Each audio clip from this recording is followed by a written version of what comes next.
live analog How notes. did you get Obama listening to you talking so well about Ghana? I tell you what, think about Obama's choice. You read some of your Obama's what? Think about Obama's choice. Where else can he choose? He can choose Mali. Yes. He maybe can choose Senegal, but probably not. Yeah. He can choose Botswana. Yeah. Or Benin. Tanzania, maybe. Anything else? Anything else? No, that's a very important Your league table is no, not South Africa. Namibia. Maybe Namibia. But think about your league table, right? Ghana's at the top of the league, but this league right now, it's a tough time. Yeah, it's a really tough time. But he can't go to Nigeria. He can't go to Kenya. He can't go to Uganda. He can't go to Ethiopia. Why not South Africa? South Africa is a one-party state. Yes. In fact, it's a one-party state. In Tanzania, in Namibia, you're talking practically about one-party state. Yeah, I think that's right too. Yeah. Let me throw a spanner in the works. In Africa, as in most part of the world, you have extremely high participatory countries like Ghana, Then you have very competently governed countries like Rwanda, Mozambique, and the rest of them that are not entirely very participatory. That's right. In that sense, should we really be encouraging democratic countries without giving some thought to the competently governed countries? Well, this is a hard question, right? I mean, it's very hard. On the one hand, Rwanda is very competently governed. Yes. On the other hand, it's a dictatorship. Yes, it's a dictatorship. I mean, let's be honest about this, right? And there's good dictatorships and bad dictatorships. Yeah. If I had to choose between Rwanda and Ethiopia, I would choose Rwanda. Yeah. But I wouldn't choose either of them because they're both dictatorships, right? I mean, they're both someone who does not actually have full legitimate support. They're both people who are systematically silencing part of the population. One of those questions is, who's really making progress? And the other question is, if you take Rwanda, there's almost no other alternative to what we have because of the genocide, you need to have a minority government in place. Because if Kagame really stood a good election, he will lose. Just because he's a minority. Yeah. And we all know what the truth is to a country. Several years. I don't like people have the political class. But we're almost a generation removed. Yeah. And there's only so long that we can live that way. Yeah. And you can always make that argument. Yeah. By the way, I have to make an announcement. Yes. The music in the background is very, very important. Okay. This is Boom Diggy. Boom Diggy. Again, I pose the question to the analog man. What is Boom Diggy? you have to pay more attention to my emails. Boom Diggy. This is the last recording. But the last recording by perhaps the greatest Ghanaian musicians, Ganaba. Ganaba.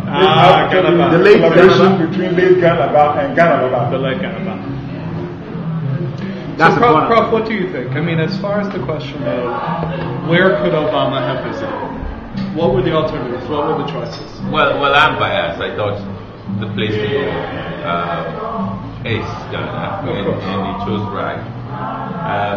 But I'm also hearing stories. This is why I wanted to find out from you that choosing Ghana was not just about democracy and progress. But about what? There's a story about the wife and interested. Yeah. So I don't know the extent to which. Well, let me tell you something. Let me tell you something I just heard from the party I've been coming from. Yeah. And I've always said, what party is this one? Can you share? the 70th birthday of his his wife. Of his wife.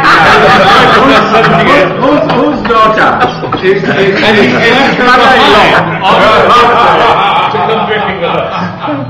Anyway, yeah. I've always made this point that the big story is Michelle. Yeah. And the big story is Kipus Castle. Yeah. I don't know this for sure. There's a book came out last year on Kipus Castle. And when the people in Elmina were arguing, I really think what happened. Michelle, we see Obama, we all know is smart. But Michelle is also Princeton and Harvard. Oh yeah, he's right.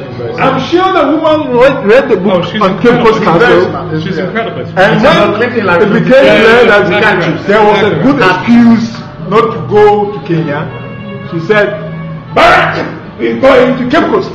Shouldn't it mean say we are going to Ghana? But in the spirit of our academic inquiry, there must always be an alternative theory. So I also throw in my hat. Cosmos, which is the second of the three major oil companies in Ghana. It's fascinating that Ghana is the only place where America still has a lead in oil exploration in Africa. That's right. And Cosmos is backed by private equity capital, Blackstone Capital, and World Income.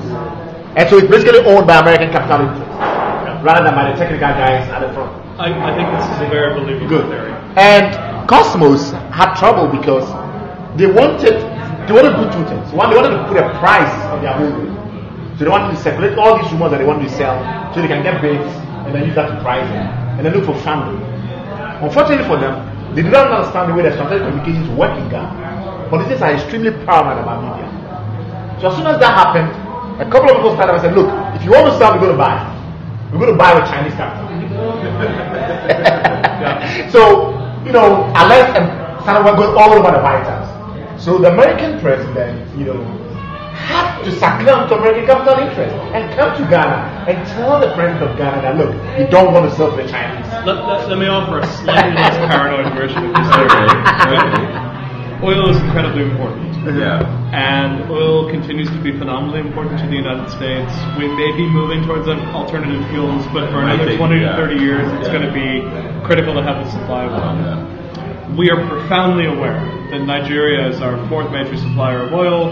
We're hugely dependent on them. No one is confident about Nigerian stability, right? I mean, we all understand that it's an enormous concern. Yeah. If there is any country on the African continent where the U.S. has an advantage over China, it's Ghana, right? We've had a very long partnership. We've had a very long relationship. African Americans coming back here for a long time. A lot of Ghanaians coming for education.